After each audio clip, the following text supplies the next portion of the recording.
دیجیے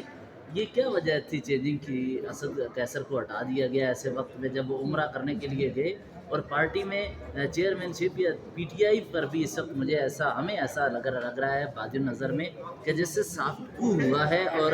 تمام سیاسی قیادت کو سنی اتحاد کونسل میں شامل کروا کے چند افراد نے پارٹی ہائی جیک کر لی ہے، مخالفین بھی یہ کہہ رہے ہیں۔ پہلے تو اس ٹرمنالوجی سے مجھے اتفاق نہیں ہے، خوب سویلینز کبھی نہیں کر سکتے دنیا ساری میں، آپ کو پتہ ہی آپ کے ہاں ہو گئے 5-6، کوئی بول کے سافٹ، کوئی غیر سافٹ، کوئی کھلے ہوئے، کوئی بہت زیادہ کھلے ہوئے۔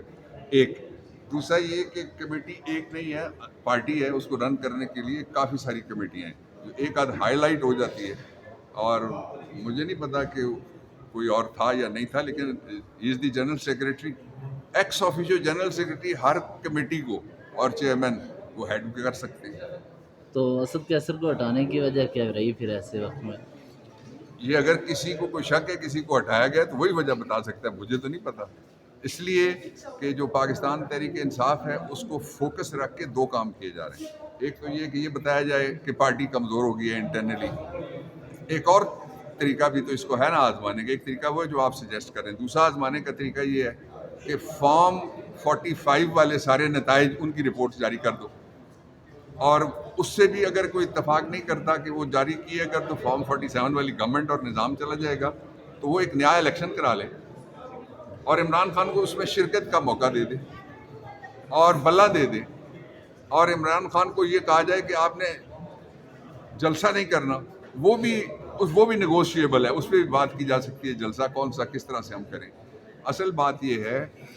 کہ اس وقت پاکستان کو برنک پہ پہنچا دیا گیا ہے، کھائی کے کنارے کھڑا کر دیا گیا ہے۔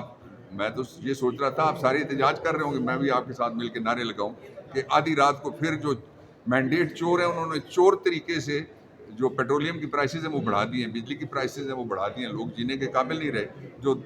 جو کرنے والا کام ہے پاکستان میں وہ یہ ہے کہ پاکستان کے لوگوں کو کھڑا ہونا پڑے گا اپنے حقوق کے لیے، اور کسی ایک پہ اور کسی ایک پارٹی پہ یہ ذمہ داری نہیں عائد ہوتی، یہ سب پہ ذمہ داری عائد ہوتی ہے کہ حالات کو درست کیا جائے۔ حالات 20 مہینے کے بعد بھی ان کے قابو میں نہیں آئے تھے، اور مزید اگر کوئی 10 مہینے یہ ضائع کرنے کے موڈ میں ہے تو اس میں بھی قابو میں نہیں آنے، اس لیے قابو میں نہیں آنے چاہیے، کریڈیبلٹی ان کی زیرو ہے، زیرو۔ لیکن جو ایک بات ہے جس سے میں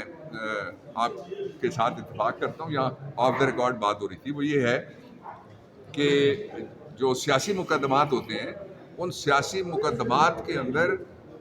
جب آپ لڑائی لڑتے ہیں تو اس کی کاسٹ پے کرنی پڑتی ہے، کاسٹ وصول کر کے لڑائی جیتی نہیں جا سکتی۔ Thank you.